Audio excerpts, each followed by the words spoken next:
দাঁড়িয়ে যদি বলি আমি লন্ডনে বসে মাস্টার মাইন্ড ছিলাম, আমি পর্দার আলে মকবাজারে বসে মাস্টার মাইন্ড ছিলাম, হবে না। মাস্টার মাইন্ড এতে হওয়া যায় না।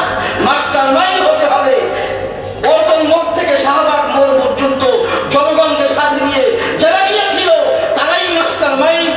যারা ময়দানে ছিল, যারা জেলে ছিল, জুলুমের শিকার ছিল, তারা মাস্টার মাইন্ড। কিন্তু বলবো আমি লন্ডনে বসে মাস্টার মাইন্ড, অথচ আপনার মহাসচিব কি বলেছিল? আমরা এর সঙ্গে না। কি বলছে কি বলে নাই?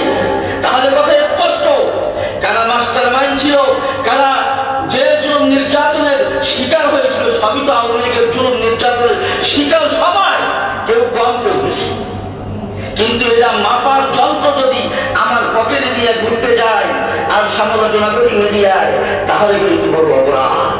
এই জন্য আপনারা যারা আছেন, আমরা যারা আছি ফেসবুকে, আমরা মুখের লাগাম টানি, ওলামায়ে কেরাম কারোর বিরুদ্ধে কেউ সমালোচনা না করি।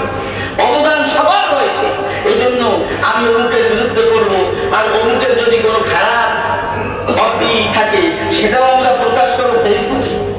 আর কোনো জায়গা আমাদের নাই। আবার অমুকে ছিল, হ্যাঁ এরা আওয়ামী লীগের দালাল ছিল, এটা মুখে বলা যায়, কিন্তু তুমি প্রকাশ্যে প্রমাণ দাও যে পীর সাহেব চরমনাই আওয়ামী লীগের দালালি করেছে, এটা প্রমাণ দাও। প্রমাণ যদি না দিতে পারো, তুমি কিভাবে বলো তুমি মোনাফেক হবা, তুমি অপবাদ দিচ্ছ? এটা বলা ঠিক না। কাউকে কোনো ট্যাগ লাগিয়ে কথা না বলো।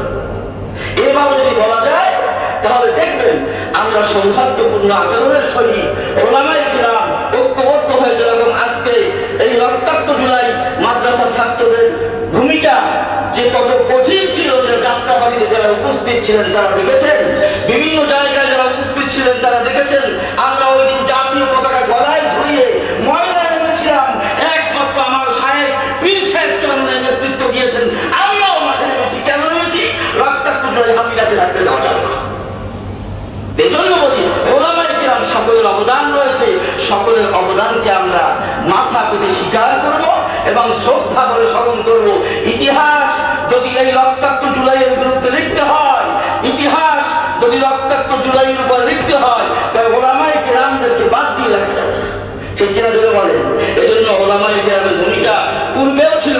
যেরকম আমার পূর্বে একজন বলেছেন যে পাক ভারত উপমহাদেশ পাকিস্তান স্বাধীন হয়েছে, সাব্বির আহমদ উসমানী রহমতুল্লাহ আলাইহি যদি স্বাধীনতার পতাকা উত্তোলন না করতেন তাহলে ওলামায়ে কেরাম কি ছিল?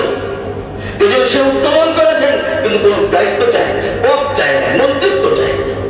এটা ওলামায়ে কেরামের পূর্বপুরুষদের, আমাদের আকাবেরদের নজির এরকম।